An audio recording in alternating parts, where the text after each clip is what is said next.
Malaking hamon daw para kay Commissioner Rufy Biazon ng Bureau of Customs na baguhin ang kalakaran ng kanyang ahensya. Mungkahin ni Biazon buwagin na ang kasalukuyang ahensya at magsimula ng bago para magkaroon ng reforma.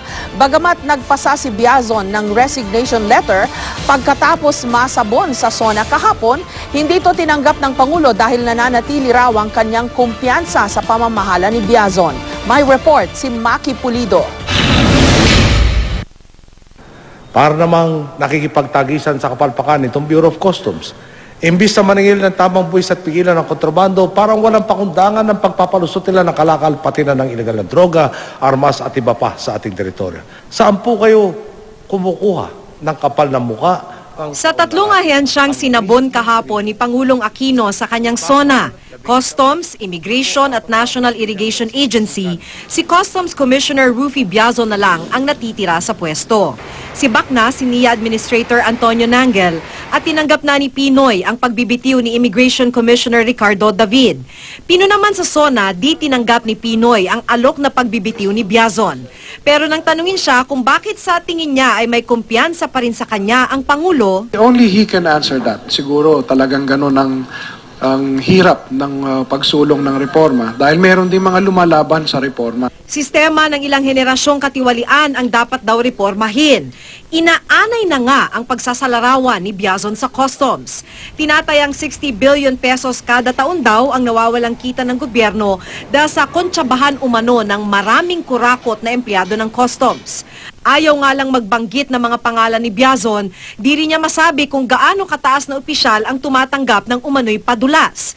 Problema pa raw ang mga sacred cow, mga malakas ang loob gumawa ng katiwalian dahil may politikong backer daw. We've come across situations wherein medyo malakas ang loob nung isang pasaway kasi alam niya may nagbaback up sa kanya. Kahit sa ilalim ng administrasyon ni Pinoy, di nawala ang mga alegasyon ng katiwalian sa Customs.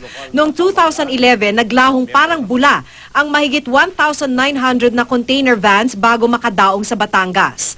Ang sangkot daw dito, 14 na individual at 16 na opisyal at tauhan ng Customs. Nakakalusot daw ang mga importer sa pagbabayad ng duties at taxes. Para kay Biazon, solusyon dito ang pagbuwag ng Customs at pagtatayo ng bago. Pero kailangan daw nito ng batas at nang una niya itong ipinanukala, pinagtawanan daw siya. Depensa ni Biazon sa sarili, oo, matindi ang pangungurakot sa Customs. Pero unang araw pa lang niya, nagsulong na raw siya ng reforma. Isa lang dito ang makomputerize ang mga transaksyon para mawala ang mga pagkakataong humingi ng padulas ang mga taga-Customs para mailabas ng negosyante ang mga produkto. Kung lalaliman natin ang pag-iisip natin tungkol sa reform sa Bureau, we do not stop at just removing people.